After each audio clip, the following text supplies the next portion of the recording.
Good evening. Nice to see so many familiar faces. My name is Irene Lipper, and on behalf of Stephen and myself, we extend a warm welcome to you all. This is the first of, we hope, will be a series of lectures at the Shar.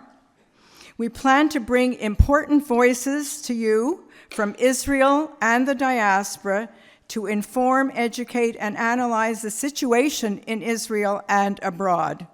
Tonight, we are absolutely delighted to have Ambassador Ido Aharoni Aronoff as our first guest lecturer. Welcome to the Shar, Ido.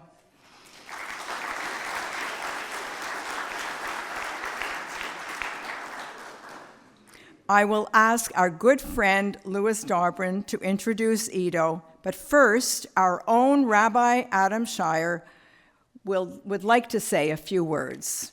Rabbi.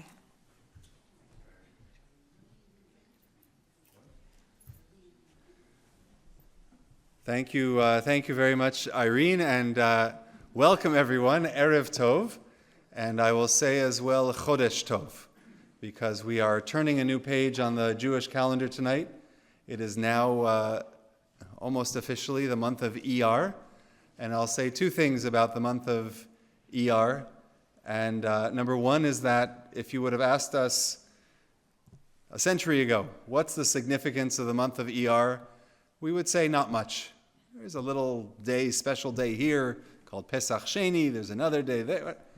And now it's a month of deep significance because it's a month that's identified by Yom HaAtzmaut, by Yom Yerushalayim, that day, by days that celebrate the wonder and the miracle and the continued blessing that is the modern state of Israel. So I say Chodesh Tov with an appreciation for what this month is, and as many teach that the word ER is an acronym for words from the Torah, and those words are Ani Hashem Rofecha. I am God who heals you. And so I offer, as we embark on this month, I offer a prayer that it's a month of healing and of blessing for everyone here and for all of Israel and Chodesh Tov. I also want to, I would like to note that this is an extraordinary moment. This is the very first Irene and Stephen Lipper lectureship. And when it comes to giving to community and thinking of how to bring one's own blessing to community, there are many different ways to do that.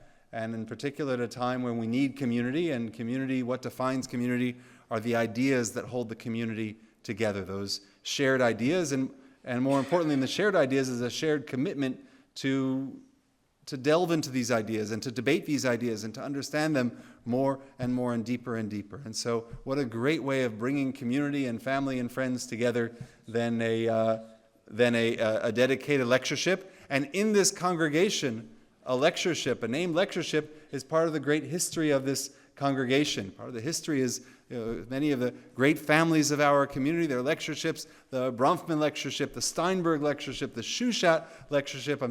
I believe the first one was in the early 1960s when Professor Gershon Sholem was brought in as part of the Alan Bronfman lectureship. And now, beginning this evening, the Lipper family assumes their place amongst those storied families in our congregation's history of bringing opportunities to learn and to hear from important voices from within the Jewish world to our community and to our family here at the Shar. So I'm grateful for your presence together with our whole Shar family. Bruchim Habayim, Erev Tov, Chodesh Tov, and it's now my great pleasure to call upon dear friend Louis Dobrin to introduce this evening's guest. Bruchim Habayim.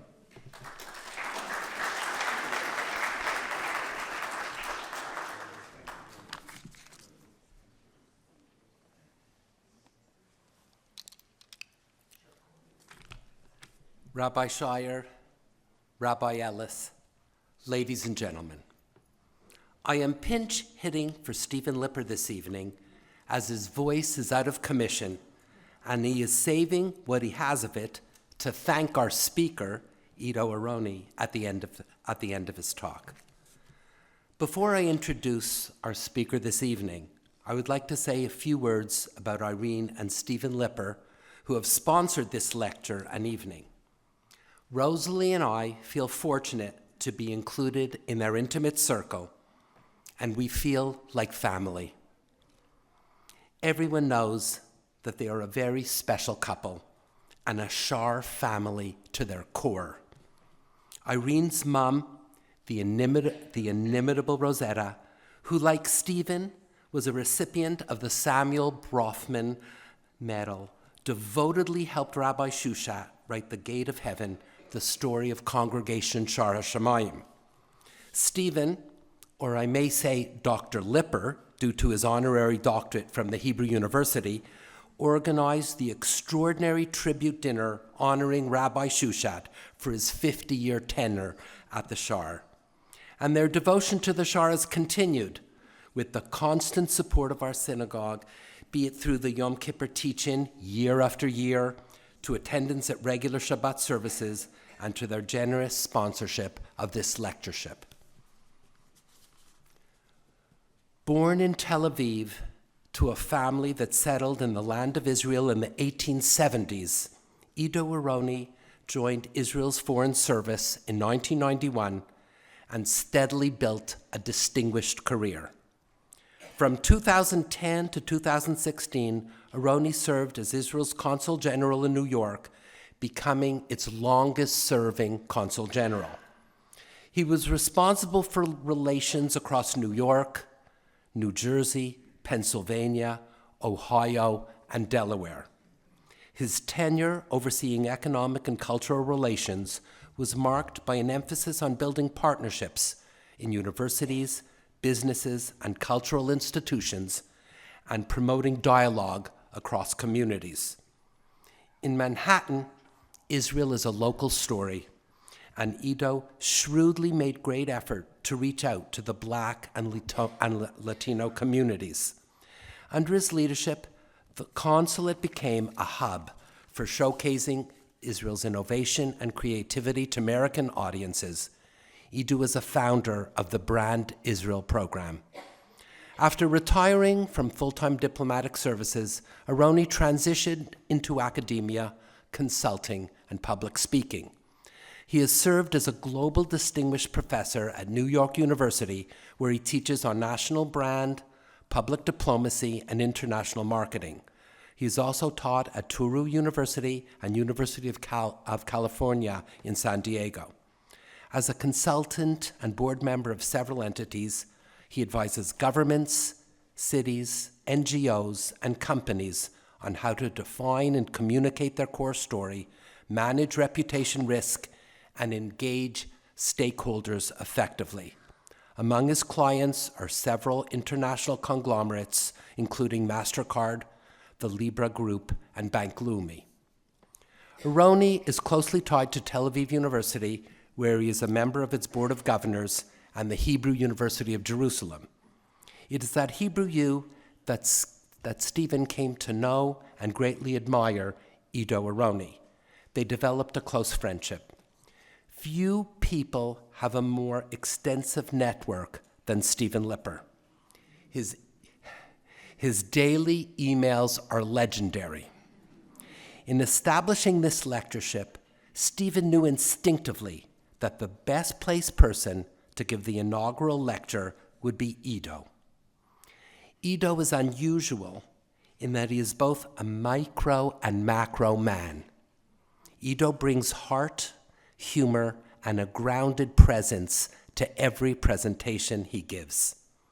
His knowledge is encyclopedic, and he is a remarkable communicator.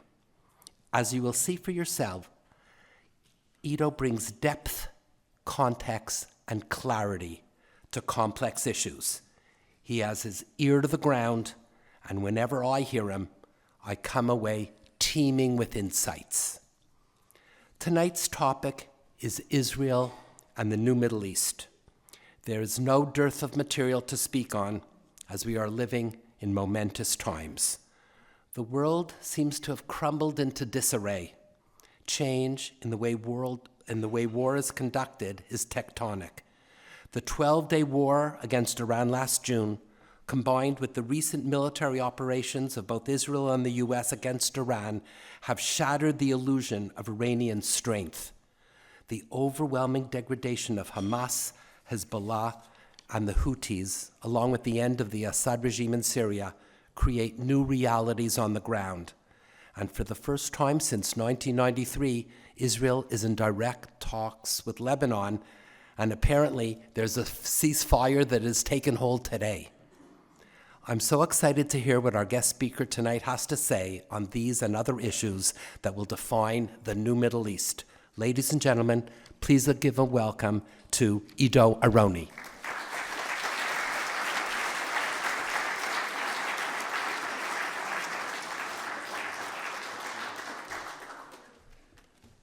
Wow.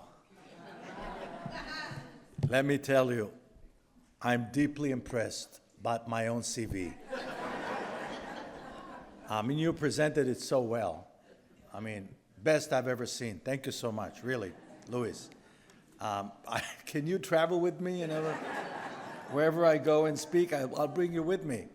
It's such a pleasure to be here again. I have such fond memories of my first visit here, and I want to thank Irene and Stephen Lipper, not only for choosing me. It was a great honor for me to be the inaugural speaker of this esteemed speakers series, but also for being such great friends.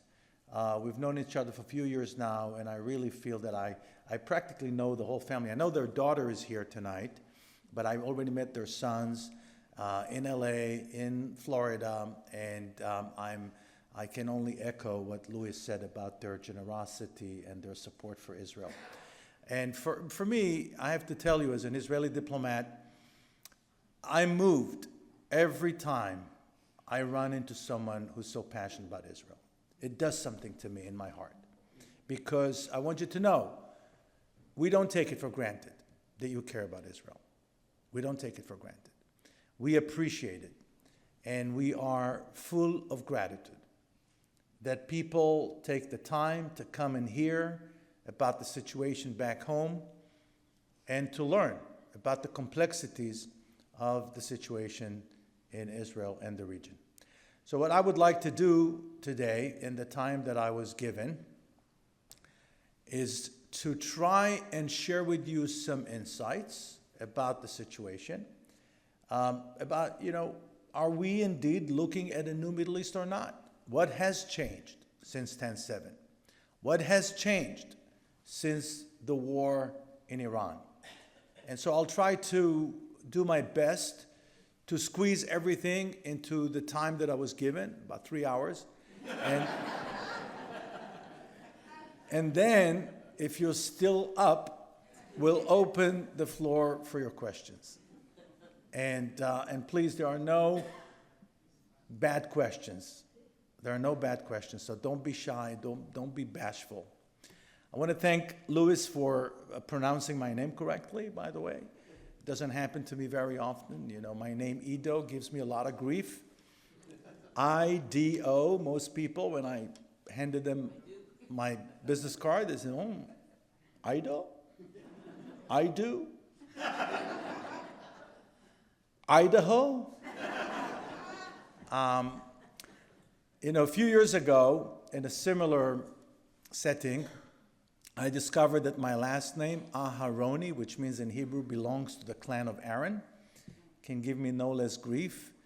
I was speaking at a big Hadassah event in Nassau County in Long Island, and I was introduced as, please welcome Consul Ida. I could live with Ida instead of Ido, but then instead of Aharoni, she said, Consul Ida Aharoni.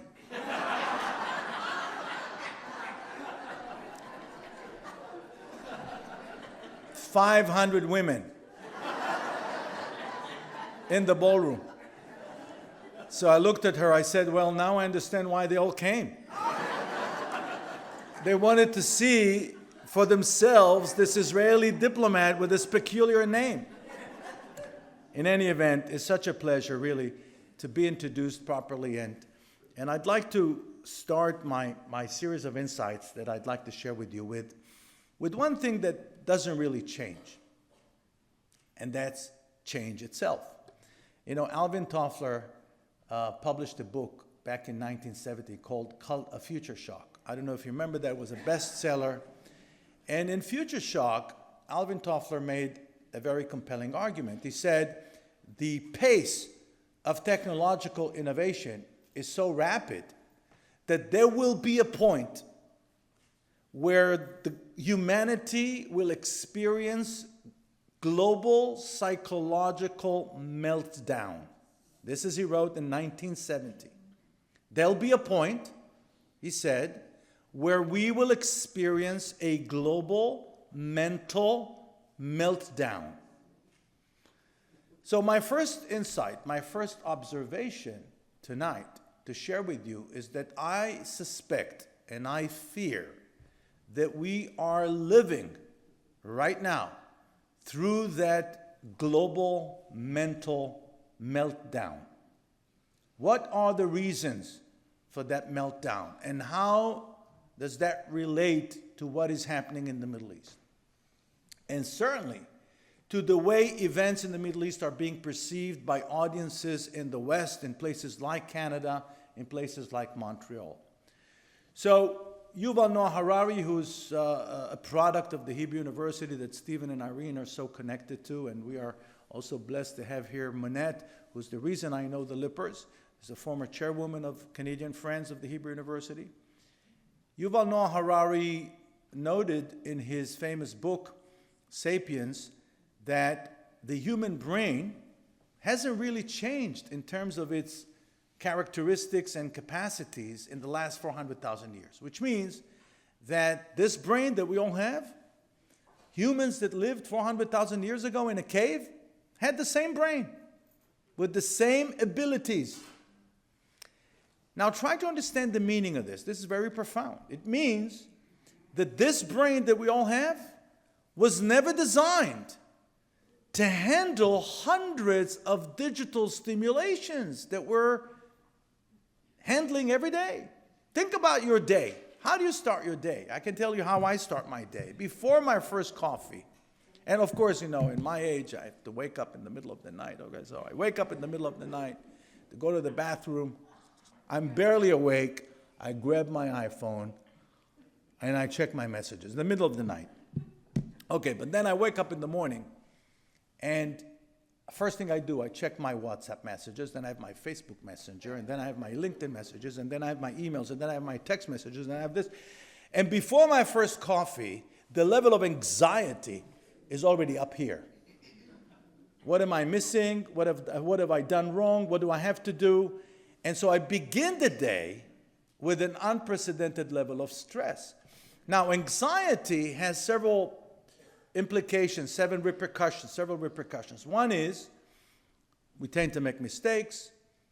I'm sure you've noticed that people now make terrible mistakes. For example, forgetting babies in cars and things like that.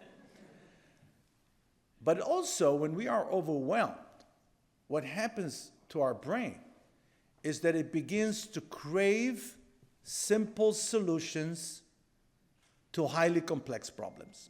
Because the only way for us to organize reality, to organize all this barrage of information that is being bombarded, is to stereotype everything, to create categories for everything, to label everything. There's in sociology, there is a theory called the labeling theory, where our brain is programmed to use stereotypes in order to make sense of a chaotic reality.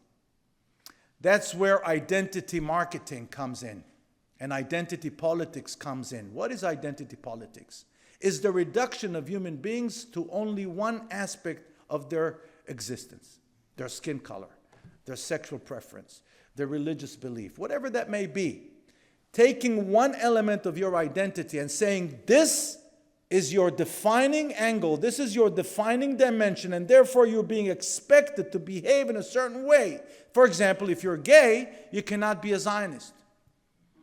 If you support the environment, you cannot be a Zionist. This is identity politics. In marketing, of course, if you're a true Canadian, you must drink Molson beer.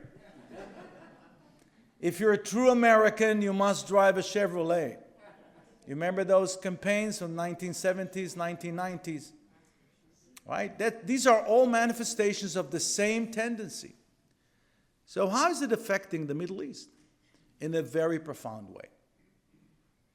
The Middle East story is based on complexity.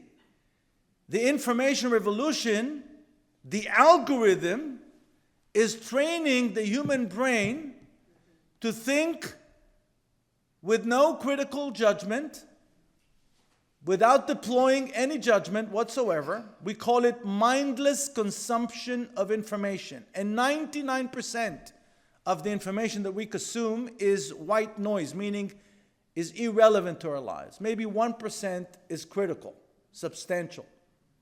So imagine what does it do to people that think they know what they're talking about because they are being bombarded with information from whatever platform. It can be Instagram, TikTok, it doesn't matter. It creates an illusion of knowledge. And that illusion of knowledge impacts their decision because they feel they're in a position to express an opinion based on the knowledge that they acquired. And by the way, it can be about the Middle East. It can also be about medical issues. For example, vaccinations. All sorts of things. They feel they know. And they are in a position to argue about things they really know nothing about. It's an illusion of knowledge. Certain things have not changed and will not change. Despite of everything that I said, my first insight is that the only constant in the Middle East is change. Then at the same time I can say, it's a very paradoxical insight, that certain things in the Middle East will never change. And here we're entering another realm which I call the realm of cultural sensitivity or cultural understanding. You see, we, in our civilization, in our world, we have gotten used to see things in a certain way. For example, the concept of time, the meaning of time in our civilization is dramatically different than the meaning of time in the Middle East. In our civilization, we all seek immediate gratification. That's how we are programmed by our culture. We watch an episode, Law and Order. There's a crime in the beginning of the episode, and 30 minutes later, we expect a resolution. If there's no resolution, we get upset. We want resolution now. We want our food now. We want our gratification now. Now is a critical concept in Western civilization, not in the Middle East. In the Middle East, the concept of time is very different. They think in terms of centuries, not in terms of months. Someone pushed someone in the desert 500 years ago, and their relatives are still fighting until this very day. It's called blood feuds. It's a well-known concept in social anthropology. In fact, many anthropologists built their careers studying blood feuds in the Middle East, especially among Bedouins. The highest rate of homicide in Israeli society is among Israeli Arabs. And the main motivator for the killings that we are seeing among Israeli Arabs, which are really outstanding, I mean, it's crazy what's happening in the Arab society, are related to violence and disputes between clans, between families, between tribes. And they go on for years and years and years. Another concept. What is the meaning of compromise in culture? In our culture, reaching an agreement, and Louis mentioned today the agreement to hold a ceasefire between Israel and Hezbollah. Let me remind you that in 2014, when Israel was fighting for 55 days in Gaza with Hamas, Hamas broke 37 times the ceasefire. 37 times. Believe me, I know because I was counting them. What is the meaning of compromise in the Middle East? Here, compromise is a sign of strength. You go to compromise because you think you can handle it. Because you believe that a win-win situation was created. Because you had a good attorney or a good mediator who was able to produce a system that says, you win and you win, let's cut a deal. Not in the Middle East. Compromise in the Middle East is viewed as what? Sign of weakness. When Israel complied to the letter with UN Resolution 425 and in July of the year 2000 completely withdrew out of Lebanon, unilaterally, like the Americans did in Afghanistan, what did Hezbollah do? Instead of getting organized to regroup and rebuild, they were celebrating the defeat of the Israelis. For them, it was a sign of weakness. Let's take the concept of agreement. In our culture, signing an agreement, what is the meaning of signing an agreement? It means that the negotiations ended. Not in the Middle East. You sign an agreement, that's when the negotiations begin. We call it Middle Eastern Bazaar. I'll tell you a story. In the spring of the year 2000, I bought a piece of land outside of Jerusalem, and we decided to build our home on that piece of land. And it was right on the green line between Jerusalem, and there are several neighborhoods outside of Jerusalem that are actually on the other side of the green line. Our neighborhood is right on the green line. It's called the Radar Hill. Beautiful place. I recommend when you guys come to Israel, give me a call. I'll show you my house. The person who was the most prominent construction guy in that new neighborhood, the Radar Hill, happens to be a Palestinian who lived on the other side of the fence in a Palestinian village. From my living room, by the way, you can see 3 Palestinian villages. One of them, called Biddu, is known for its hostility towards Israel and Jews since 1948. These are my neighbors. And so this guy, we met at the home of the person who introduced us, and we signed an agreement. And the agreement was in Hebrew, and I read the agreement to him. He spoke Hebrew, but he couldn't read Hebrew. And he was a wonderful man, by the way. And we signed the agreement. We drank coffee. It was a Friday afternoon. I remember this as if it was yesterday. And the moment after we signed the agreement, he turned to me and he said to me, Wallah, Ya'ido, I need $15,000 in cash. I said, what? What do you mean? We just signed an agreement. What do you mean you need $15,000 in cash? It's not in the agreement. He said, well, if you want me to get the stone, the Jerusalem stone, to cover your house, which I get from Bir Zayt, which is in the West Bank, I need cash. I said, this is insane. We just signed an agreement. I was shocked. I couldn't understand it. You just signed the agreement and you're already breaking it? So I called my wife and said, what are we going to do? She said, well, you have to give him what he wants because otherwise he's not going to bring the stone. So I gave him $15,000. The second intifada broke out the next weekend. And we haven't heard from him in 3 months. He turned off his phone. And my wife said, we lost $15,000. We'll never see him again. And I told her, you must trust the logic of the Middle East. He's building homes all over this new neighborhood. He doesn't want to have a bad reputation. He's not going to risk. This is huge business for him. He's not going to risk this for $15,000. You have to trust the logic and the culture of the Middle East. And sure enough, the moment Israeli military allowed the Palestinians to go back to work, He showed up on site with the stone. And he told me the real reason why he hung up when he turned off the phone.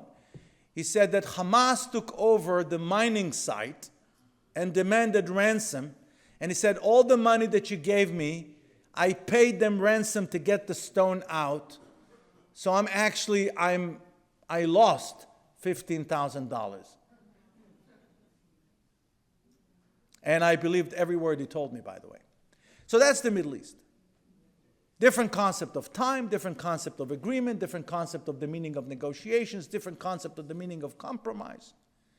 And unless you understand those cultural nuances, you really can't understand what happened in recent weeks. Because the way the war in Iran is being viewed in the Western world, especially in North America, is very different from the way the war in Iran is being viewed in the Middle East. I would say dramatically different.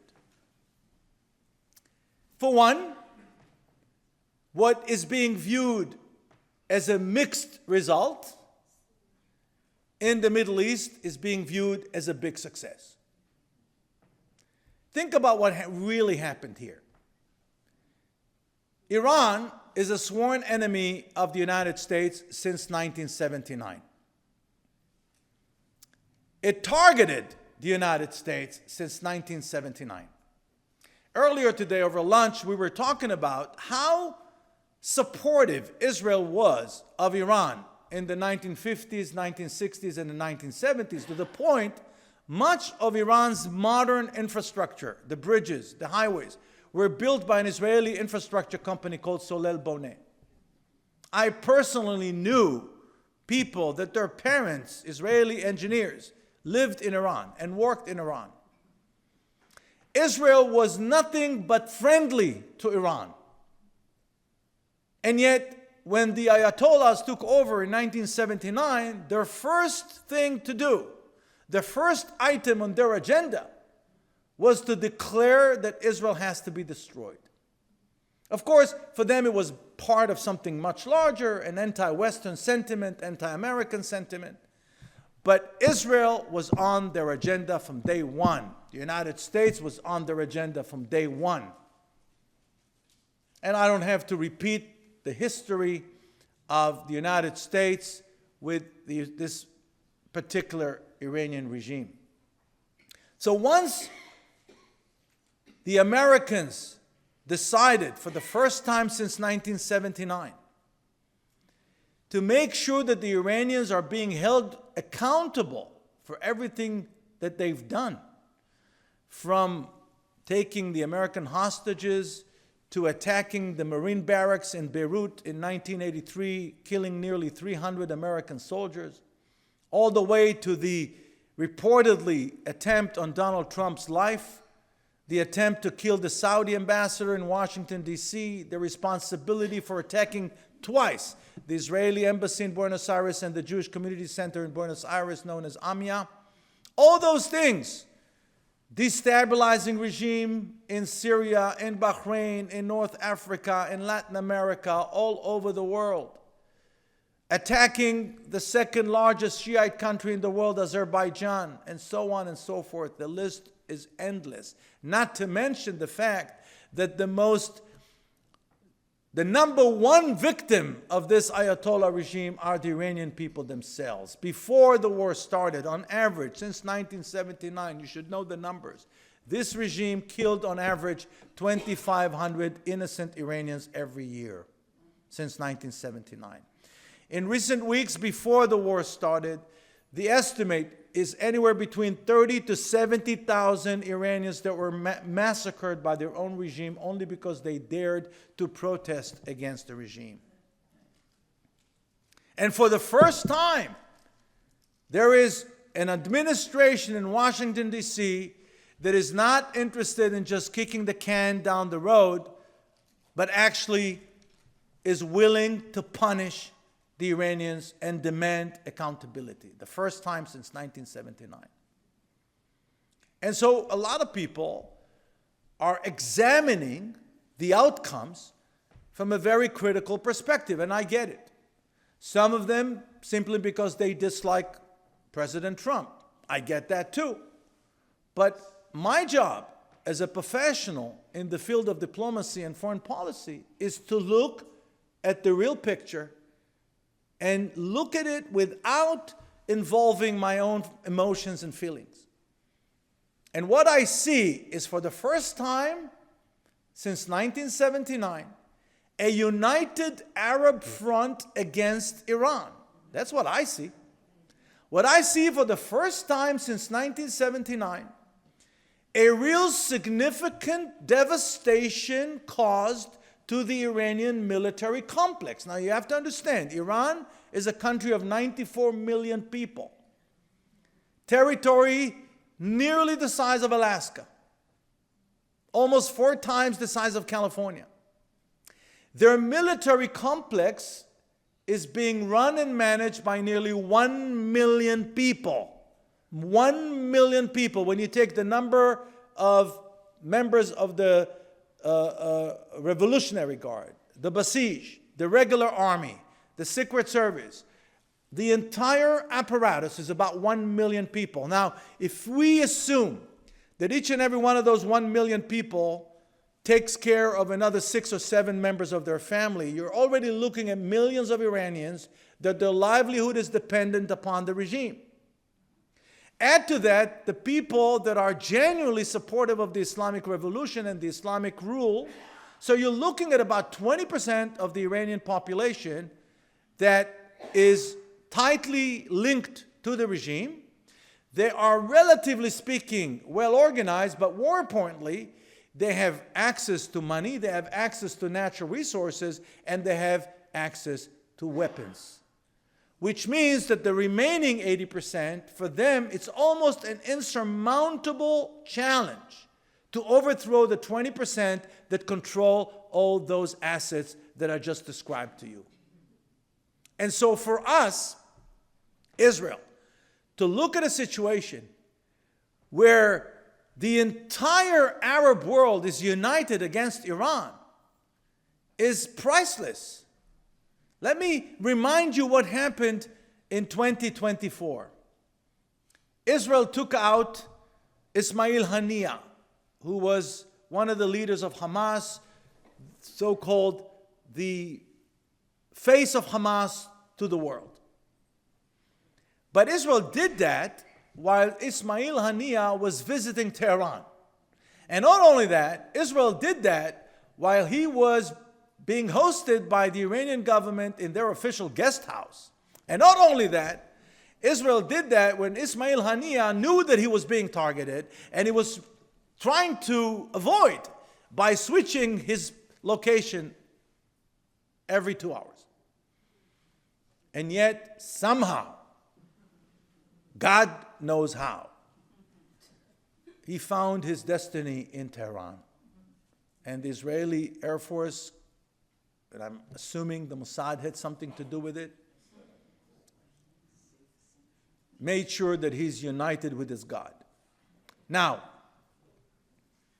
the Iranians viewed this to be a national humiliation, although it really had nothing to do with them. It had everything to do with Hamas. And the Iranians decided to do something out of arrogance. I think they decided to attack Israel directly, which was a red line. They always use proxies to attack Israel. And they created a very difficult situation for Israel because de facto, the Iranians had a physical border with Israel because they had proxies on the fence, while Israel did not have a physical border with Iran. That was the reality pre-10/7. The Iranians were on our border, but we were not on theirs. If you think about it, Hezbollah, Hamas, right? They had dormant cells in the West Bank. They even have dormant cells within the Israeli society. They had pro-Iranian militias on the Golan Heights on the fence. So they had a border with Israel, but Israel did not have a border with them. And then in April of 2024, they made a terrible mistake. I believe out of arrogance and miscalculation. And they decided to attack Israel directly. And then they did it again in October of 2024. Between these two attacks, and I happened to be in Israel in both cases, they fired 521 ballistic missiles and drones in Israel. What was not reported in the Western media, widely, at least not widely, is that in the effort to intercept those 521 missiles, it wasn't only the United States helping Israel, wasn't only the United Kingdom helping Israel, but there were two surprising supporting actors. One was Saudi Arabia, and the other was the Hashemite Kingdom of Jordan. This is like taken from a biblical prophecy, this scenario, if you think about it. Saudi Arabia and Jordan are helping the Jews in military. Never happened before. Never happened before. Not in such an open fashion. But that Iranian mistake was a terrible mistake. I'll tell you why. Because it gave Israel a reason to execute its contingency plans. And if you know something about the Israeli military doctrine, the Israeli military doctrine historically, and it was a doctrine shaped by David Ben-Gurion, the Israeli military doctrine is based on the idea that we have to identify the enemy's soft underbelly first, attack that soft underbelly quickly and immediately at the beginning of the war, and debilitate the main capacity of the enemy. Israel did that in 1967. What was the first act of the Israeli army in 1967? Taking out the Egyptian Air Force, because the Egyptian Air Force was the only relative advantage the Egyptians had. What did Israel do in Lebanon in 1982? They took out the Syrian batteries in the Lebanon Valley because artillery was the main Syrian asset in June of 1982. I remember that because I was there. And what Israel did to Hezbollah? First decapitated the leadership, and then the pager attack, right? What was the idea there? To take out Hezbollah's logistical advantage. Hezbollah is a complex organization. Before the attack, 50,000 men with 120,000 rockets and missiles buried deep underground, and it was all about logistics. To get them out of the underground facilities, you needed to have a logistical operation. So Israel decided to take out the logistical component by targeting the pagers, so they couldn't communicate and get the missiles out. And the same thing Israel did in December of 2024. So when a lot of people wonder what was the reason for the success, the astonishing success of June of 2024, when Israel attacked for 12 days, the reason was that the attack in April and October of 2024 gave Israel the excuse to go in December of 2024, which a lot of people don't know. But that response allowed Israel to take out much of Iran's air defense system, thus turning Iran into a sitting duck. This happened in December of 2024. A lot of people don't know that.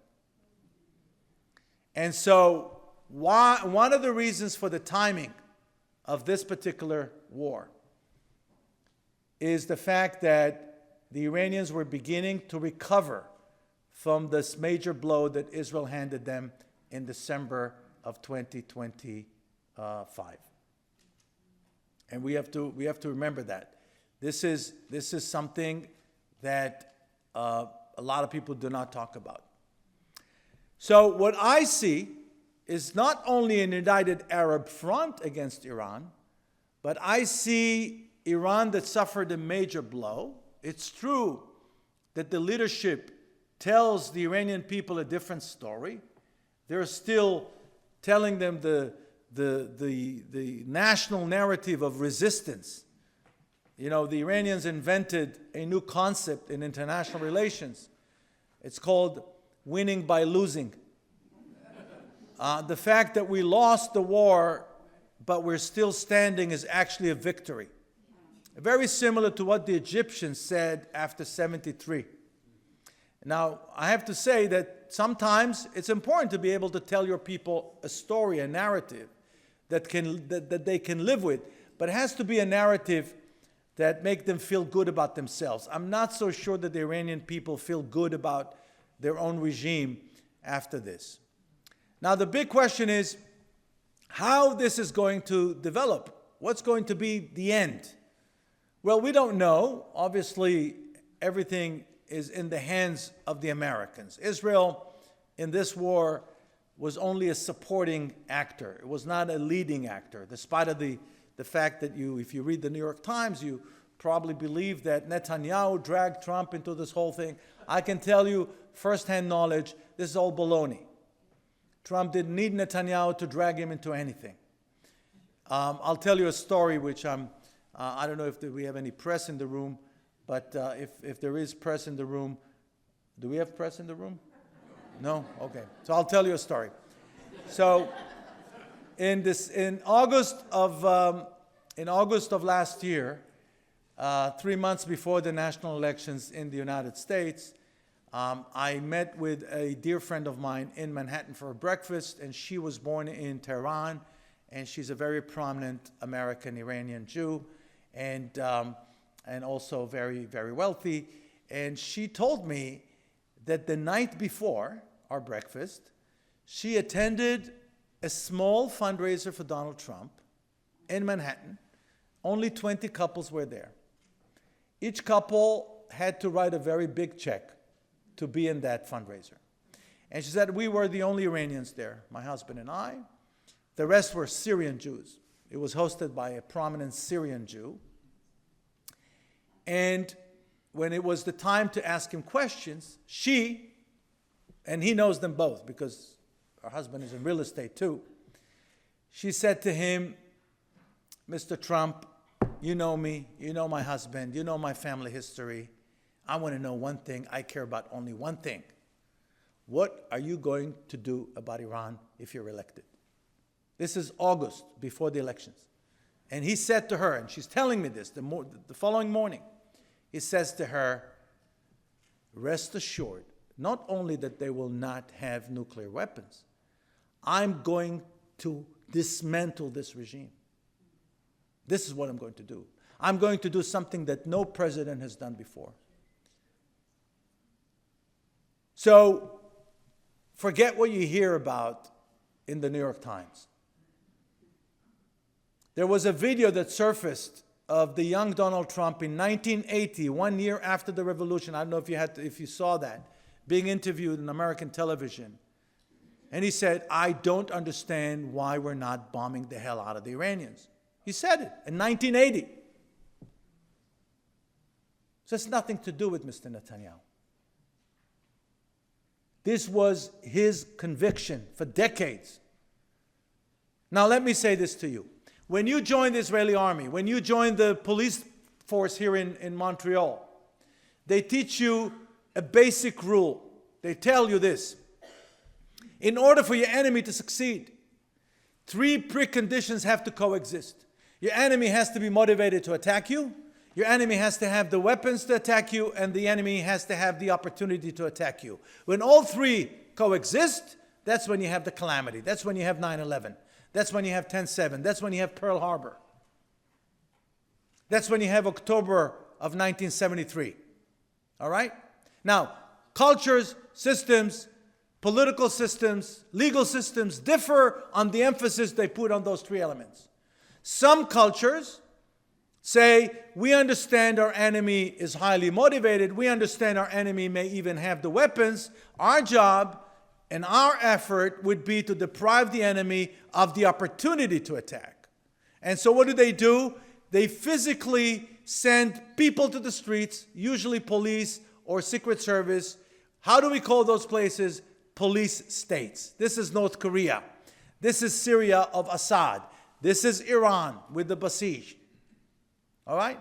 Most societies, in particular the American system, focus on their security doctrine is based on the need to identify the weapons. They say, yes, people are motivated to inflict harm on us. Yes, there are plenty of opportunities for them to attack us. Our job, because of whatever reason, in the case of the Americans, it's the Constitution. Our job is to find the smoking gun. When you arrive at the airport in the United States, what's the logic there? They go through your bags. What are they doing there? They're looking for an object because the American system is based on the smoking gun approach. They're not allowed to profile you. They cannot punish you for your intent because there is the First Amendment.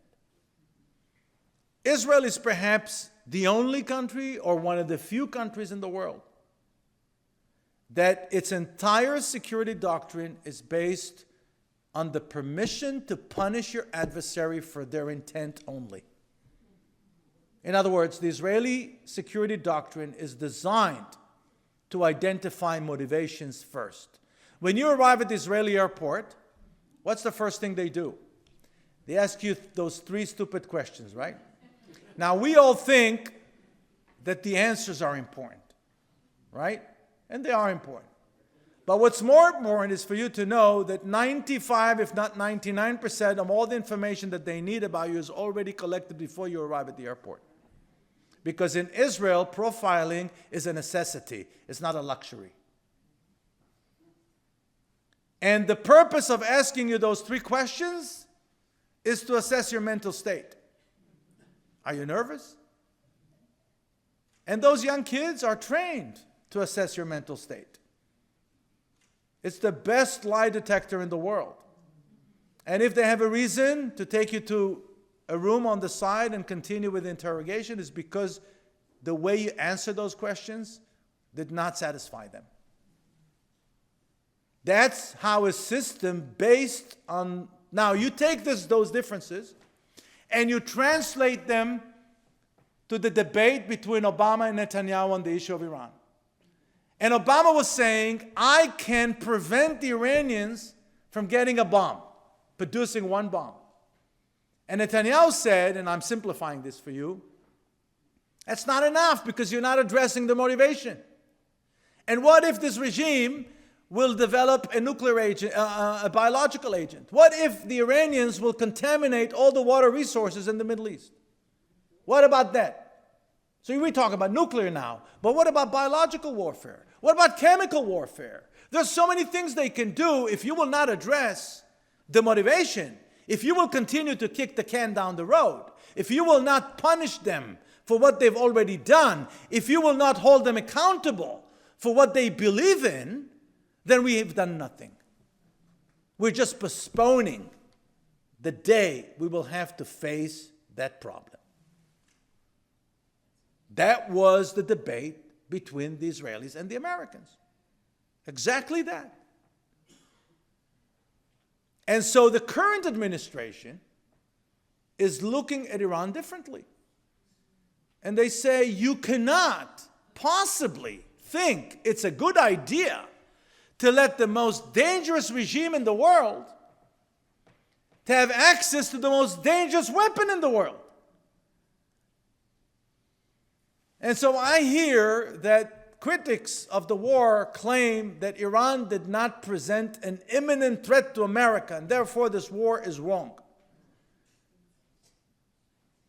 And I suspect that what's behind it is something entirely different. And that is the exportation of the European concept that war has to be prevented at all costs.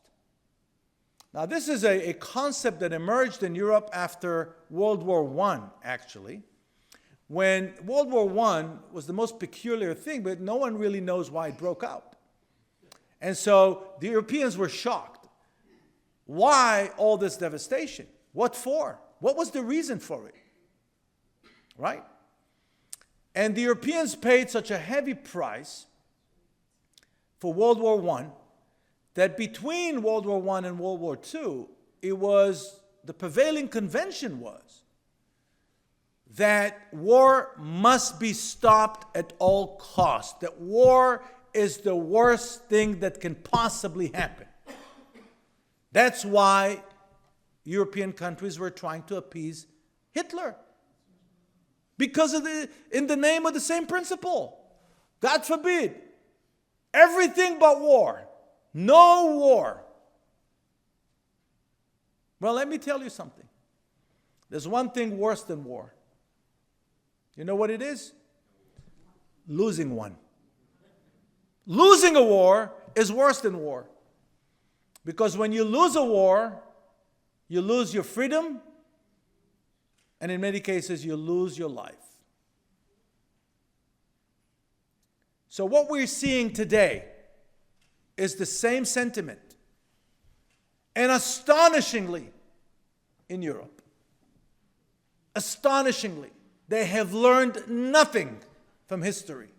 Absolutely nothing from history. And you know, the Iranians fired a missile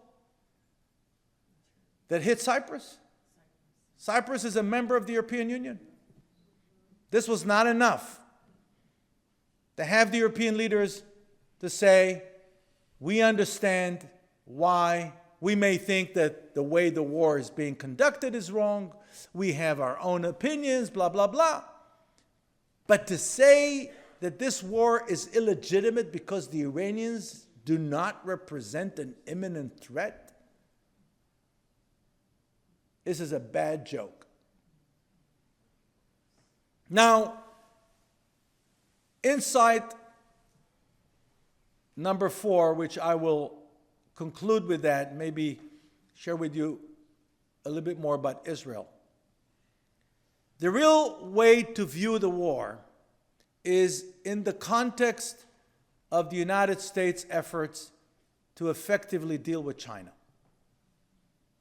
That's the real story. I know it wasn't communicated to us that way, but again, I look at events from a perspective of foreign policy and diplomacy, and I see a certain logic here. Here's the logic. In 1945, Winston Churchill goes to Westminster, Missouri, per the invitation of President Truman, and he delivers a speech that reflected the Western disappointment with the Soviet decision not to become part of the New World Order introduced by the Americans after World War II. It's called the Iron Curtain speech because in that speech, Winston Churchill said, these guys over there on the other side, they have bad intentions. These are not our friends. They do not understand what we're talking about here. They actually insist on becoming our enemies. And that speech is known as the moment when the Cold War breaks out. The Iron Curtain speech. Now, what happened that led Winston Churchill to say that? The Americans, inspired by the Brits, especially by one British economist whose name is John Maynard Keynes, decided to do something that was never done in the history of civilization. Usually, when empires emerge victorious, they enslave the people that were defeated, they exploit their natural resources, and they conquer their land. That's what people did. That's what empires used to do throughout history. Again, losing a war was the worst thing that could happen because it meant that you would become a slave. That's what it meant in history. Keynes was telling the Americans there's another way to do it. And so in late 1944, when the Americans already knew that victory is on the way, that the Germans are about to be defeated, they come up with this insane concept, say insane positively. Let's help those who are defeated to recover quickly and buy their loyalty that way. And so, according to the American New World Order that was introduced in 1945, the world is divided into three buckets. You have the green bucket, are the countries that accept the deal. I'll tell you what the deal was. The red bucket are the countries that refuse to accept the deal. And the yellow bucket are the countries that are undecided, chiefly India was the main undecided country. What was the deal that the Americans proposed to the green bucket? It was a beautiful deal. They said, we're going to establish a matching fund known as the Marshall Plan. You put $1, we put $1, and we will help you to recover quickly. And one of the ways for us to do it is we're going to put ourselves, the Americans said, we're going to put ourselves in a position of disadvantage trade-wise so that you will recover quickly. Let me just tell you on a side note, I grew up in Israel. I was born in 1962, and I grew up in Israel of the 1960s and 1970s. And of course, I was fascinated, like all my generation, with American culture, although I grew up with no TV. My parents did not own a car, and you know, of course, there was no internet or any of that. And we grew up in a tiny apartment, south of Tel Aviv. And my only source of information about the outside world was magazines. And I was a kid interested, through magazines, I learned about music, I learned about sports. And so my fantasy growing up as a kid, I had three things in mind. One was I wanted to become a truck driver in America because I watched the movie Convoy with Chris Christopherson. I was 13 years old, 1975, and I fell in love with the idea of becoming a truck driver. The second thing I wanted to see Dr. J, because I never saw him play. I just saw pictures of this guy with the big afro. I don't know if you guys follow basketball, but Dr. J was before Michael Jordan. He's the guy who used to dunk. And he used to fly like this and dunk. And I remember seeing those pictures and said, Dr. J, it's my dream is to see Dr. J, right? Because that was my fantasy. And the third thing I had, Harley Davidson. Now you have to understand, I'm a kid, I know nothing about the world, and my only source of information are those magazines, and I've never been abroad. And so when I'm 16, I'm being sent to Europe on a youth exchange program. And I know I'm going to spend time in Germany, France, and Switzerland. And in my mind, again, I don't really know the difference between Europe and America. In my mind, I say to myself, finally, I'll get to see a Harley Davidson in Europe. And we arrive in Europe, and everywhere we go, I'm looking for American cars and American motorcycles and American brands, and I'm thinking maybe I'll be able to see Dr. J or any of that. And of course, much to my disappointment, there were no American brands in Europe. The Europeans betrayed the American goodwill in a big way. In a big way. Let me just give you one piece of information. The United States today accounts for 5% of global population. Yet the United States is responsible for 50% of the global expenditure on military and security. It's responsible for 60% of the budget of the United Nations, which is an anti-Western, anti-American entity. Europe accounts for 7% of global population, yet they account for 40% of the global expenditure on social welfare. In other words, when we marvel about the great social welfare system they have in Western Europe and the Scandinavians, I want you to know, the Americans are paying for it. When the Ukrainians are in trouble and the Americans are throwing $200 and $300 billion on their defense and the Europeans are doing absolutely nothing to help them, the Americans are upset. because there's a long history to the European betrayal of American goodwill. And so the Americans around the second term of George W. Bush understand it's time to introduce a new world order because we have a new Cold War at hand. And this Cold War is highly complex. If in the old one, it was very simple because there was an Iron Curtain, as Winston Churchill told us, and there was very little interaction between the Soviet economy and the American economy and the Western economy, then this Cold War is highly complex because they are so intertwined. China is a major importer of food, especially corn, from North America. And the Americans are major importers of rare earths from China. All those devices that we're using, and if you own a Tesla, if you own an electric vehicle, you need chemicals and rare materials that come from China. So if you fire a bullet at China, there's a good chance that bullet will make a U-turn and come back to you. Because the systems are so intertwined. The systems are so interconnected. And that presents a challenge. So the Americans realized in order for us to effectively cope with the Chinese challenge, we need to reconfigure our presence globally. I promise you that I will tell you what was the deal that the Americans proposed to the green bucket countries. So the first element was we're going to help you put ourselves in a position of disadvantage in terms of trade. But what we demand in return is that you accept the dollar as the reserve currency, and it started with the gold and then it became a dollar in 1971. But more importantly, that you will allow us to establish military facilities on your soil. And until this very day, the United States has over 200 military bases globally.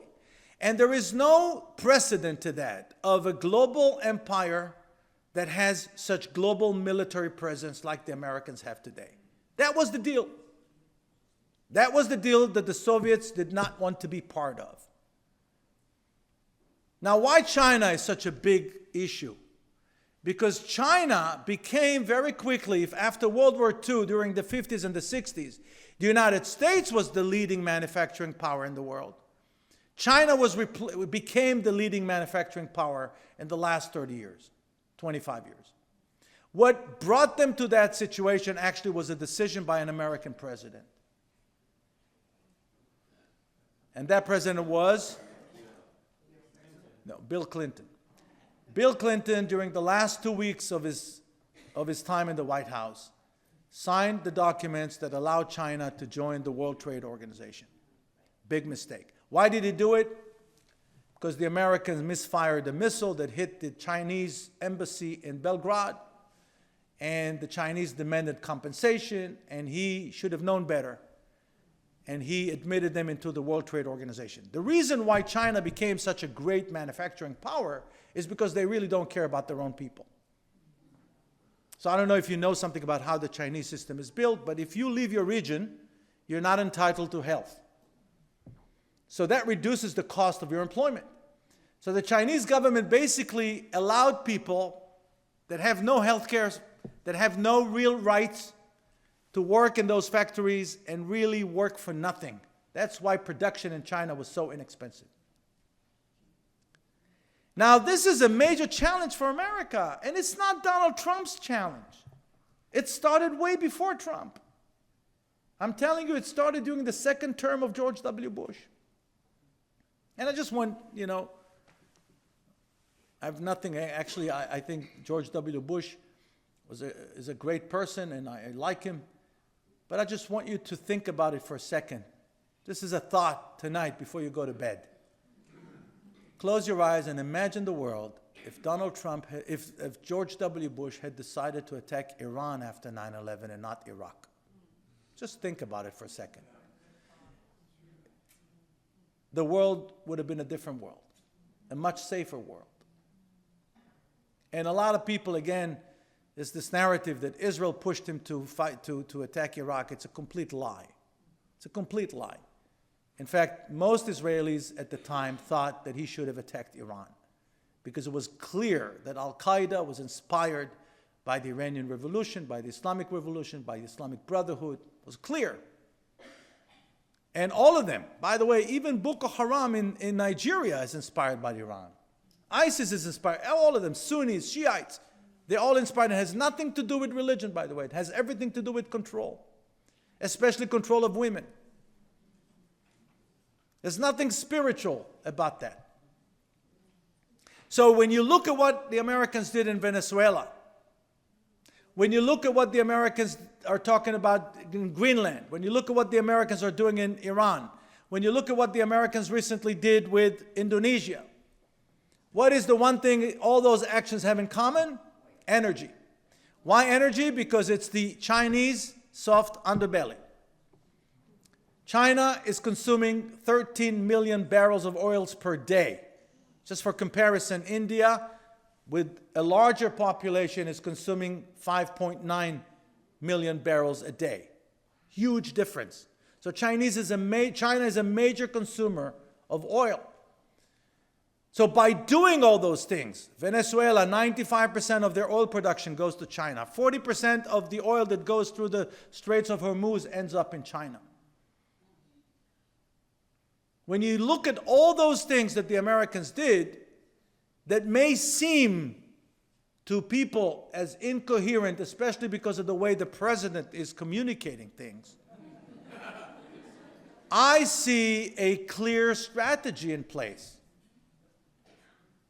I see a clear strategy, and the strategy is to create leverage vis-a-vis China.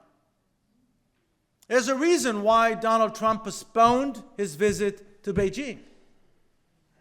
Because now he's in a much better position. Now, what do I think the Americans want from the Chinese? Two things in return. Now, we hold you in a very sensitive place. And now we want two things in return. First, assurances that you will not attack Taiwan. I don't think a full-blown military attack against Taiwan is an option. I think that what the Chinese were planning, and they actually said it, that 2027 will be the year of the war. What they meant, I think, is that they will put a blockade around Taiwan, because Taiwan is very vulnerable that way. Now, I don't have to tell you why Taiwan is so important to all of us, because of those devices, and every car and every machine that we use is using products that are being skillfully produced in Taiwan. The second thing that the Americans, I think, will demand from the Chinese is that they will continue to supply the West with their rare materials and the rare resources that they have in China. By the way, one of the reasons the Americans are investing so much in Argentina is because Argentina also has a huge deposit of those rare earths, and they're very, very important for the American economy and, frankly, for the Canadian economy as well. Now, this is the big picture. Now, where does it find Israel? So 10/7 was a strategic surprise. We spoke about it here when I was here last time, a couple of years ago. And strategic surprises always work. Always. Why? Because it's a surprise. By definition, it's a surprise. It's always worked. It always works. The Americans were surprised in Pearl Harbor. I read a book that was published about Pearl Harbor in 1964, and I was stunned to read that the Americans actually had all the information in front of them. They just couldn't interpret the intelligence. 9/11 was a strategic surprise. Years ago, I went to give a talk at a university in northern Arizona called Embry-Riddle University. If you're a pilot, you've probably heard of it. It's the #1 aviation school in North America. It has two campuses, one in Florida, one in Arizona. And I was invited by a law faculty there, probably the only Jew on campus, to give a talk there. And I gave a talk, and after the talk, we went to have lunch at the faculty club, and he says to me, "You see that guy over there who's having lunch He's a hero. I said, really, what makes him a hero? He said, well, in the year 2000, he was teaching a flight simulator. So I don't know if you know that, but you train pilots not flying real airplanes, but flying a simulator, and you teach them how to take off and how to land, because these are the two most vulnerable moments in a flight, the takeoff and the landing. Apparently, I'm not a pilot, I know nothing about it. So he said this guy noticed that he has 3 students in class from San Diego that were very eager to learn how to take off, and when he was teaching them how to land, they were kind of absent-minded, which he thought was very suspicious. Being an intelligence guy, it was a red flag for him. He said, what kind of pilot is not concentrated when I'm teaching them how to land? Unless they're not planning on landing. And so what did he do? He wrote a memo to the FBI and sent it to the local office, which I suspect was in Phoenix or somewhere else. And it was ignored. And so he sent another memo to the FBI in Washington, D.C. And that memo was discovered 3 weeks after the attack. So that made him a hero. And so I tell you this story only because strategic surprises do happen. Israel was strategically surprised on October of 1973. We were again strategically surprised in October of 2023. However, just as Israel was able to survive the economic meltdown of 2008, 2009, because it had solid fundamentals of the banking system, we were able to survive the attack and its aftermath because we had strong fundamentals. What were the fundamentals that we had that allowed us to survive this major historical challenge? Perhaps the biggest challenge since 1948. Number one, we entered the war without any problem in our energy sector. You know, Shimon Peres used to complain that the land of Israel is the land of milk and honey, but not the land of oil and money. That was changed when they discovered huge deposits of natural gas in the Mediterranean, and they discovered lots of billions in high tech. So Israel now has money and also has energy. And that was strategic because up until that point, we were dependent upon the Egyptians. It's not a good idea to be dependent upon your former enemy. Now Egypt is buying natural gas from us. So Israel not only has enough energy for itself, we're actually exporting energy. I mean, it's insane. But that's one fundamental. Number two, when my ancestors came to the Holy Land in 1874 and settled in Jerusalem, the number one existential threat that they faced was not the Arabs. It was lack of water. 70% of Israel is arid land. Israel wasn't supposed to exist. And thankfully, about 30 years ago, Israel's government, under the leadership of Ariel Sharon, made a decision against the advice of all economists that said that it doesn't make sense economically to produce our own water. But Ariel Sharon thankfully didn't listen to them. And he said, we're going to invest in desalination plants, and we're going to pump water from the Mediterranean, and we're going to process the water, clean the water, purify the water, and use it. And today, Israel is 100% self-sufficient when it comes to water. Third fundamental, Israel is a major producer of knowledge that matters. Now, countries produce knowledge, societies produce knowledge, we all produce knowledge. In fact, social media turned each and every one of us into a publisher. But the information that we produce is not necessarily important for the survival of humanity. Manette mentioned to me, she being in the insurance industry, that life expectancy in the year 1900 was 47. And I checked it out online and I discovered that life expectancy in the year 1800 was 37, globally.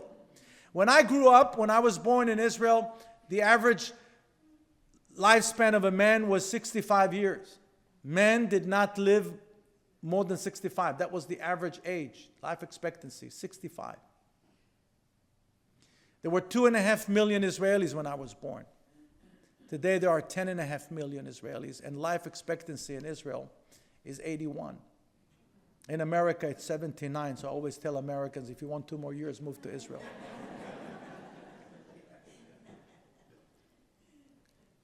Now, how that happened?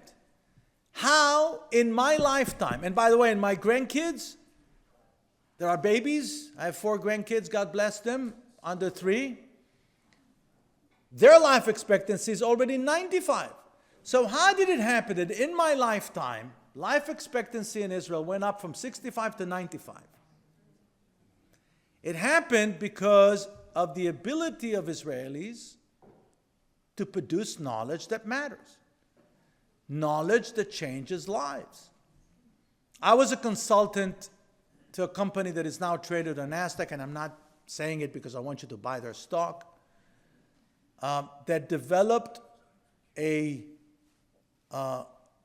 cure for solid tumors. It's called the DART technology. It's a little dart that injects radioactive material into the tumor. It kills the tumor, 100% success with no recurrence. It's an Israeli company. I won't mention its name because I don't want to be accused that I'm soliciting, but you can search them online. This is knowledge that matters. So thankfully, Israeli creativity allows Israel to be resilient. Israel makes a perfect case to what we call anti-fragility. The more pressure you put on Israel, the better Israel performs.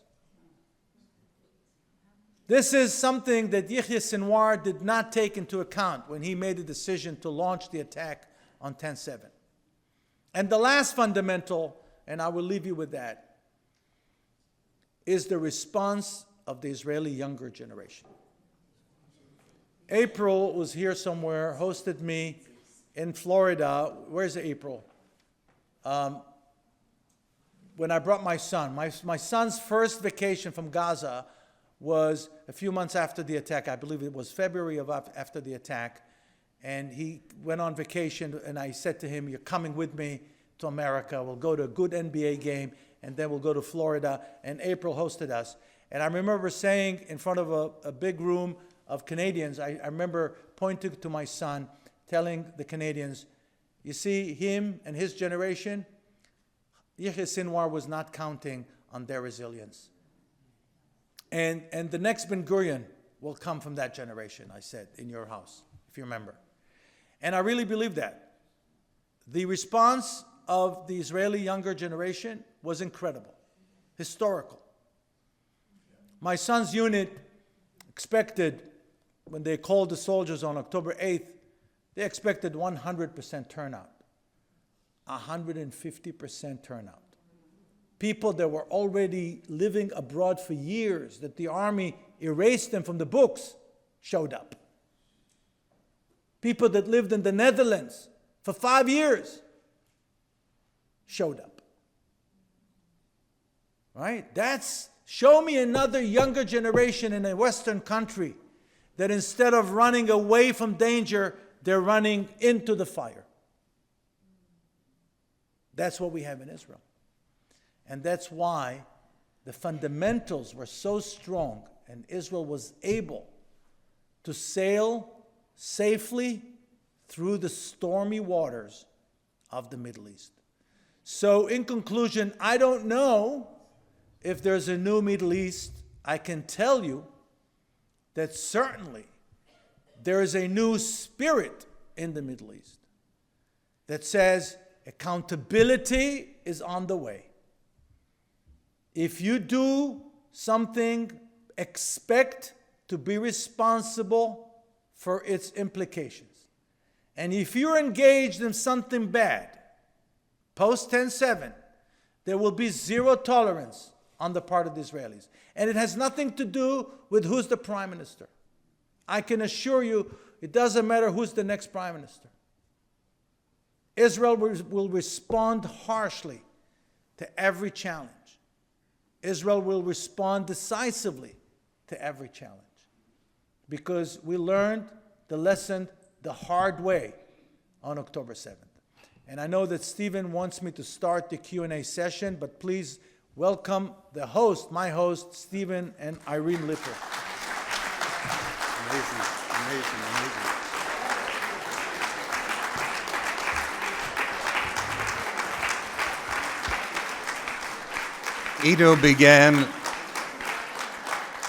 Ido began by saying he was going to speak. He had a 3-hour time limit and then corrected himself. I think he could have gone on 3 hours and delighted us with every word.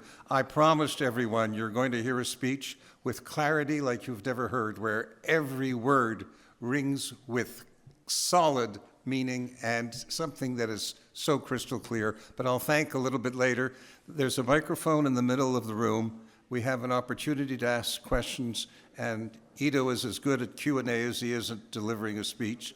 So please, anybody who has a question, just come forward.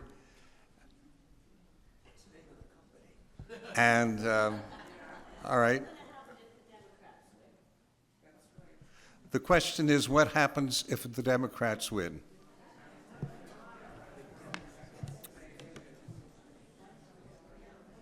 So the question was, what's going to happen to Israel if the Democrats win? Well, you know, the Democrats may not be in the White House, but they have considerable political power. They have considerable political power in many states. We have a so-called Democrat now, the mayor of New York, which is a big deal because New York is the home of the largest Jewish community outside of Israel, but also it's the home of the organized Jewish community of the United States. All the main institutions are in New York City. So it's a big problem. And so the scenario of the Democrats controlling the House is not far-fetched. In fact, this is the assessment of most political commentators, that in midterm elections there will be a massive repudiation of Donald Trump, and the Democrats will at least control the House of Representatives, if not the Senate. So it's not an imaginary scenario, but we've been in this scenario before. What Israel needs to do is invest.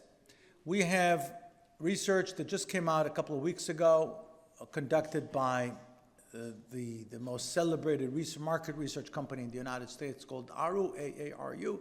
They had a wonderful write-up in the Wall Street Journal a couple of weeks ago.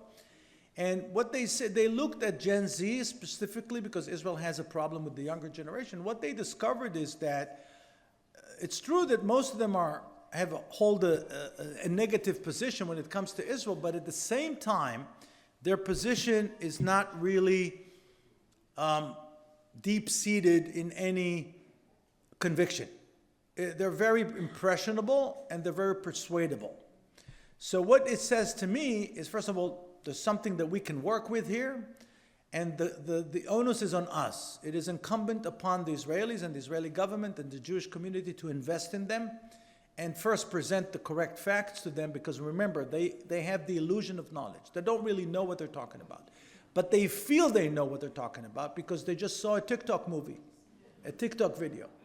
They're convinced they know what they're talking about. And so it is incumbent upon us to do that. Now, obviously, we have to be prepared.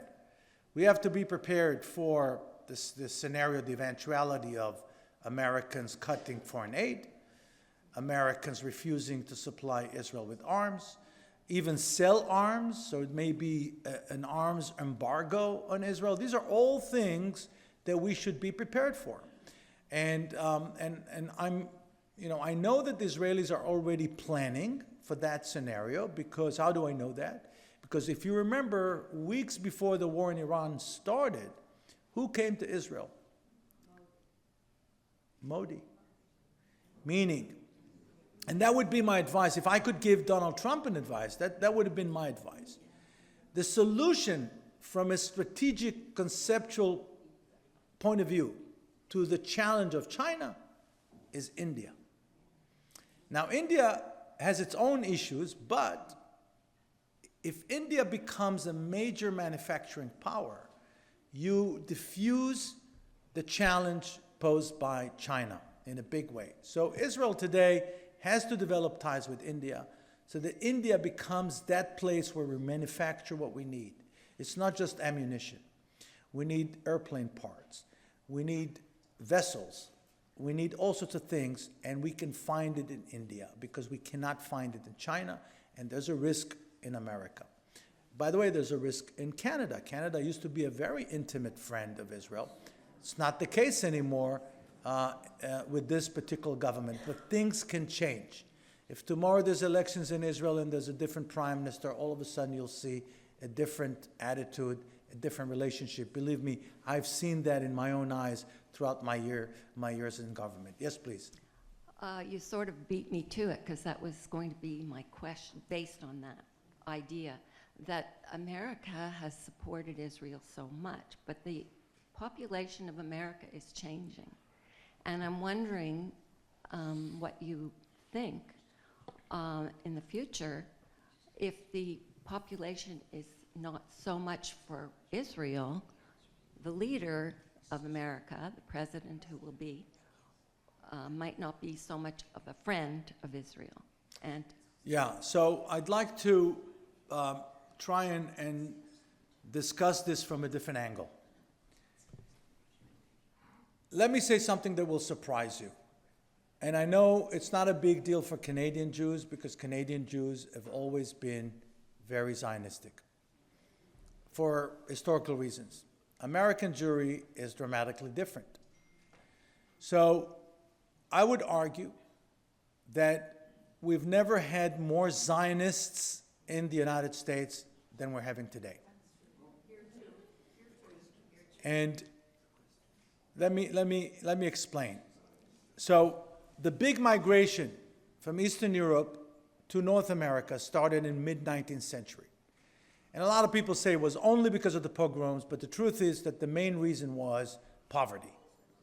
And North America presented the big promise, and people wanted to live here because, now, we're talking about over 2 million Jews that left Eastern Europe and settled in the United States mostly until 1924. So there was a 75-year window.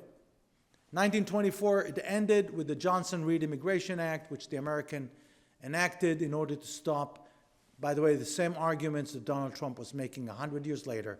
They said they bring crime with them, they rape our women, blah, blah, blah, they're the mafia. They wanted to stop the Chinese, they wanted to stop the Italians, the Irish, and the Jews, right? And so that happened in 1924. Now, how many Jews came to the Holy Land during those 75 years? Maybe 70, 80,000, including my family. That's it. So while over 2 million, we talk about 2.2 million people came here, only 70,000 went there. What does it tell you? Zionism was never a big hit among Jews. In fact, the largest political party among American Jews was the Bund, was a socialist party. Believe me, they put Mamdani to shame. And they had Bundists here too. They spoke Yiddish because they refused to speak Hebrew. They believed that the solution to the Jewish problem is in class relations. Right? They saw everything through the prism of social classes. It was all about power. It was a Marxist view of reality, just like Mamdani. Right? In 1948, only 17%, 1/7, of American Jews identified as Zionists, and only 1.5% of American Jews in 1948 were members of the ZOA, which at that time was the largest Zionist organization in America. Only 1.5% of American Jews. When Ben-Gurion called for Jews to volunteer and come and help the Israelis, to establish an army and fight. How many people came? Only 3,000 from all over the world. When he issued a personal letter to 26 high-ranking Jewish military officers, all of them graduates of World War II, Canadians, Australians, Brits, Americans, 26. They identified 26 colonels, lieutenant generals, Jews. How many of them responded and showed up to help him establish an army?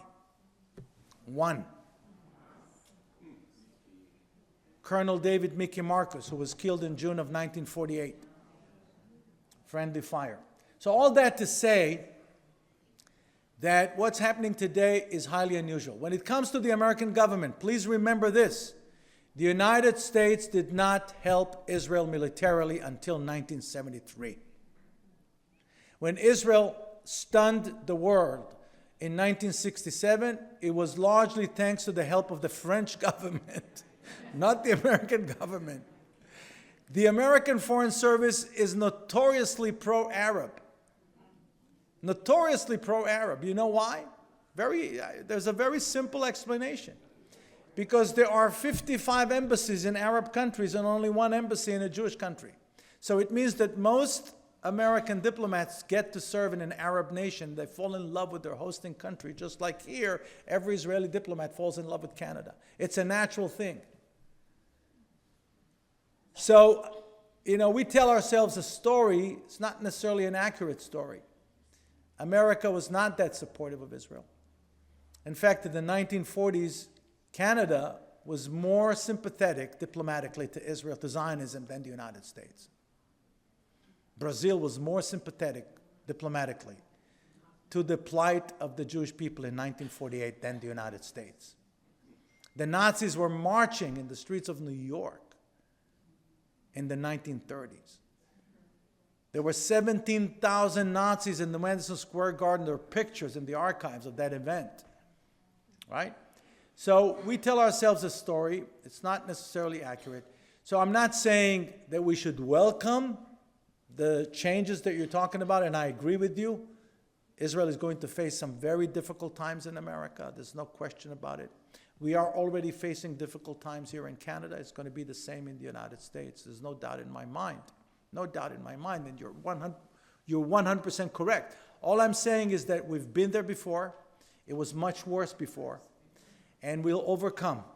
I want to promise you this. We'll overcome. Yes, please. Well, thank you. While I was listening to you, I kind of forgot my question. But I wanted to start, before thanking you, for at least 25 years of my involvement in advocacy, I have seen Mr. Lipper, Stephen Lipper, be an incredible leader. And I want to just take a moment to thank you for your leadership, your elegance, your strategic thought.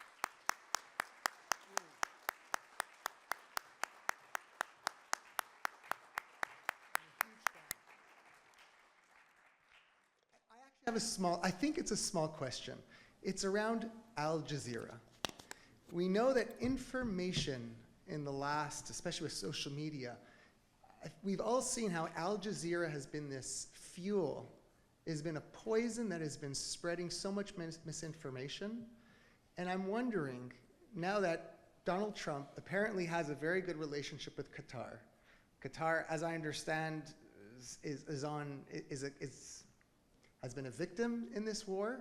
I haven't heard too much about them. But I'm just wondering why Donald Trump hasn't turned the screws on the Qataris to change the channel on Al Jazeera, change their level of misinformation. I read them every day, and I'm amazed in a very distasteful, saddened way of how they haven't changed their poison. Yeah. And there must be something. I don't think he cares. And I'll tell you, the way I read his style is that he is radically transactional. All he cares about is a deal. If he's able to present a deal, all the rest is irrelevant. So the deal itself is the goal, not the process, the deal, the outcome. And so I don't think he cares about that. I think that he has a different agenda with Qatar. It has to do with a bigger picture, I guess, that he sees in the Gulf country. And I suspect, again, it's about oil, it's about energy, which he considers to be the main American leverage today. So I really don't think he cares about that. This is not something that bothers him at all. That's my view. Al Jazeera. So how do we deal with, like, how do we reach that new generation that is being so persuaded by social media? And So two things we have to do. The first is invest a lot because we're being outnumbered. It's a numbers game. There are 2 billion Muslims and there are 15 million Jews, and half of them are not with Israel. So it's a numbers game. So we have to invest. We have to use technology, meaning we have to use avatars, we have to use bots, we have to use very sophisticated cyber warfare in order to be on the map. I'm not talking about winning the war, but at least be in the ring. We're not even in the ring, right? We're so outnumbered, it's not even funny. So that's the first thing that we need to do. The second thing that we need to do is to kick the habit of responding to the source of agitation. We have a tendency in organized Jewish life, because it's a human nature, when someone agitates you, you have a tendency to respond directly to them. But the truth of the matter is that they're wasting our energy, because there's nothing we can do or say to change the minds of people like Naomi Klein, right? She's a lost cause, she's a lost case. So, or Noam Chomsky, or Norman Finkelstein, all those guys, Peter Beinart, all those guys. And we know why they're doing what they're doing, because they think naively that that's the ticket that they're buying to become a Canadian or to become an American or to be accepted by the faculty of this university or that university. I see them wherever I go. There was a guy, I was in San Diego when I gave a public talk, and my talk was sabotaged by a group of angry, masked Palestinians. They were not students, I believe they were not students at University of California in San Diego, but they were Palestinians who live in San Diego. But who organized them? It was a Jewish faculty from Montreal, by the way. From Montreal, by the name of Andrew Gold, a photographer, supposedly. He organized them. He was standing there in front of the sabotaging my event. In the name of free speech, they confiscated my free speech. It had nothing to do with free speech. It had everything to do with discrimination.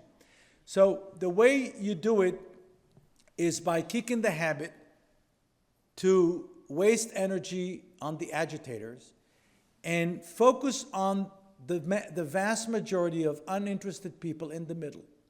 Because they're not interested in the conflict. They're not interested in the Middle East, but there's something that they're interested in, which we don't know what it is yet, but we need to find out.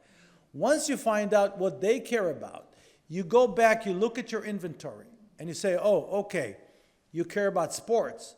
You care about long-distance running. Here's what I can offer you. You care about architecture. Here's what I can offer you. You care about, I don't know what, whatever it is, technology. A lot of people here in this room connect to Israel through many different angles. Some people connect to Israel through a university. Some other people connect to Israel through healthcare. Other people connect to Israel through sports or culinary experience or whatever it is. Israel has many things to offer many, many different groups, and we're not doing enough. Broadening the scope through which Israel is being perceived by the world and experienced by the world. Joseph Nye, who was a great American diplomat and scholar at Harvard University, coined the term soft power. Soft power are the things that exist, assets that you own, that make other people attracted to you. And the power of attraction is what brought down the Soviet Union. The Americans defeated the Soviets without firing one bullet. What brought down the Soviet Union is the power of the values and the soft assets of the American culture and the Canadian culture and the European culture. Freedom, the rule of law, democracy, of course, Levi's jeans and the Rolling Stones. That's what brought down the Soviet Union. Levi's jeans and the Rolling Stones. Yes, please. Given your insights and your comments about the Middle Eastern mind, which is what we don't...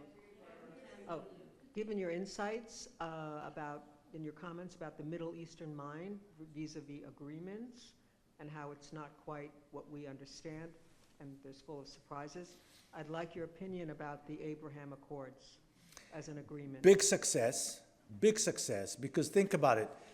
Israel's response to 10/7, by any standard, was very harsh. I don't know if you're following what's happening in Gaza, but Gaza is practically ruined. Yet, not only that the Abraham Accords held, they actually were expanded during the war. And I'll tell you more than that. I'm almost confident that one of the outcomes of the war in Iran is that more countries will join the Abraham Accords in the near future. Certainly if there's a new government in Israel, because this particular government, no matter whether you support its government or not, in the Arab world, they're disliked because it's considered to be a far-right government.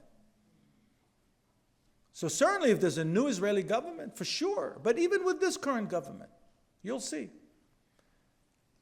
And the reason is because, again, in the Middle East, they understand deployment of power differently than we understand here in the West. In the West, it's a no-no. It's a complete, by the way, even police force, not just military power. We lost the tolerance to handle police. People talk about defunding the police, abolishing the police. Where it's coming from? Same place. Power is illegitimate, period. Not true. There are certain times in life where you must deploy power. If you will not deploy power, you will not survive. And there's a moment in the history and the life of every liberal, pluralistic society where you have to protect your own society from your own liberal values. America has to protect itself from the very liberties it grants to people. And sadly, many Americans are unaware of it. They're oblivious to it. And there's a moment in the life of a country where you have to say, I must do something in order to protect myself. You know, they tell this famous story, and maybe we'll end with that, Stephen, because I think people want to go home. It's almost midnight. You know, they tell the story, and it's important to understand. It's important to understand that. You know, one of the big problems is that people don't always say what they mean, and they don't always mean what they say. So they tell the story about allegedly a meeting that took place in 1923 in Vienna between Sigmund Freud and Rabbi Stephen S. Wise, who was the leader of the Reform movement in the United States later. And at that meeting, allegedly, Freud turned to the rabbi and said to him, Rabbi, who would you say are the three greatest Jews alive today? 1923 Vienna. And Stephen S. Wise says to him, well, obviously, one would be you, Mr. Freud. The second, I would say, is definitely Albert Einstein.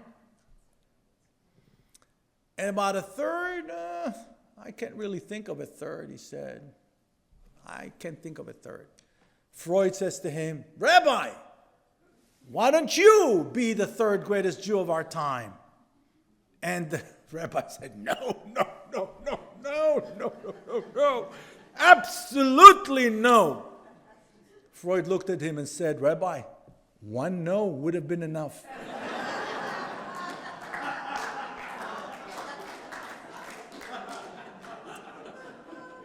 So people don't always say what they mean, and they don't always mean what they say.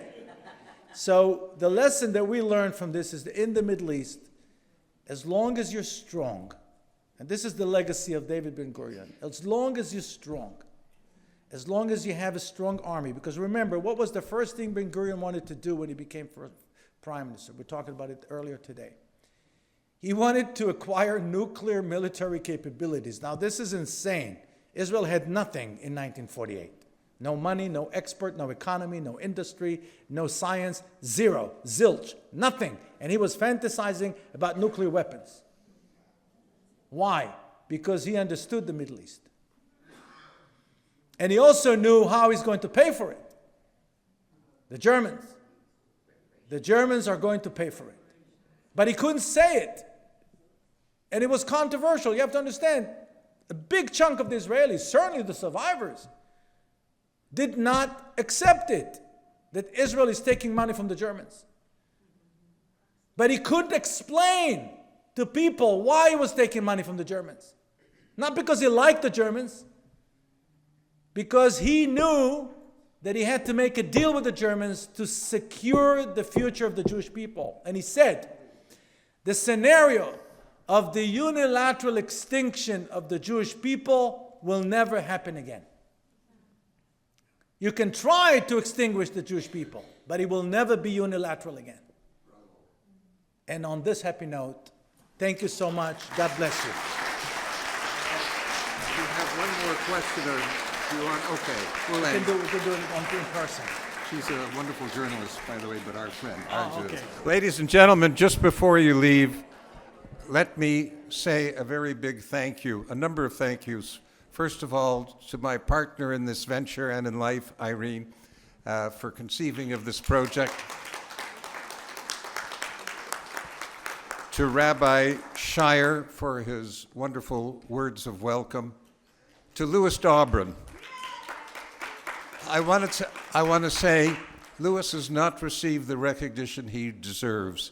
He did the Steinberg lecture for 30 years, and each one he worked so hard at, and he was our role model for this lecture series. So thank you, Louis, for all that you've done for the synagogue, for adult education, and for your kind words.